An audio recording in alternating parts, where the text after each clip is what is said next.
Have you ever felt the cold brush of something just out of sight? Something or someone watching you? A whisper in the wind that doesn't quite sound like the wind. I want to tell you a story, but it's not one that's easy to tell because, well, I'm not sure it ever truly ended. There's a house not far from here, an old decaying building that the locals avoid. It's the kind of place that makes your skin crawl just looking at it. But what makes this place worse than any haunted mansion or forsaken asylum is the story of the child who died there and the doll that stayed behind. Her name was Evelyn. She wasn't special, not in the way you'd expect. She was just like any other child, playful and curious, with wide eyes that sparkled as she laughed. But Evelyn had one thing that set her apart: a doll. It wasn't just any doll. This one, well, it had eyes that seemed far too real and a smile that was too wide. It wasn't the kind of thing you'd find in a store. No, this doll had been passed down through generations, like some twisted heirloom, kept in the attic of her family's home. Her parents would warn her not to play with it after dark, but of course, that only made Evelyn more curious. Late one evening, when the wind howled louder than usual, Evelyn sat by the fire, cradling the doll in her arms.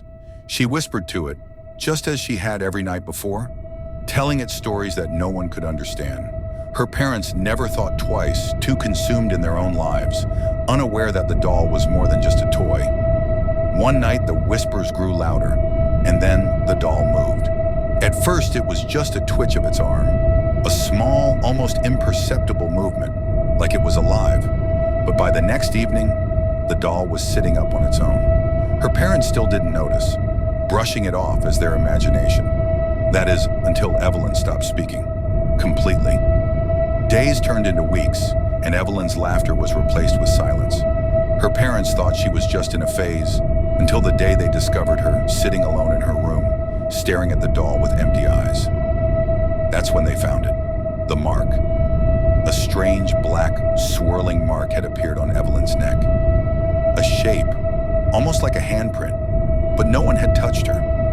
No one had even been near her. Evelyn's parents tried to get help, but no one could stop the curse that was unraveling in their home.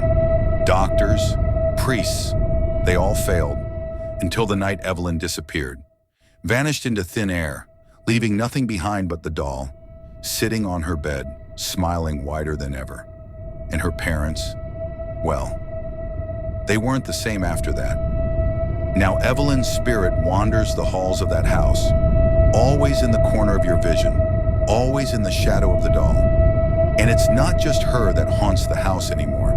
It's that doll, the one that moves when no one is watching, the one that whispers when the room is still. And don't think you're safe just because you're not in that house. No, Evelyn's doll doesn't care where you are. It wants to find you. If you listen close enough, you can hear the whispers, that eerie laugh, calling you in your sleep, begging you to pick it up, to hold it, and to whisper your own secrets. But be warned, once you answer, once you take it, the curse will follow. The doll will come alive, and it will never let you go. You may think it's just a story, something to brush off like another ghost tale, but I promise you this, the child is real. The doll is real.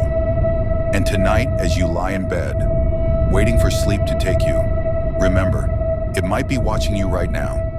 And if you hear a sound, a creak in the corner of the room, that's Evelyn and her doll waiting. So next time you're alone in your room at night, don't be too quick to close your eyes.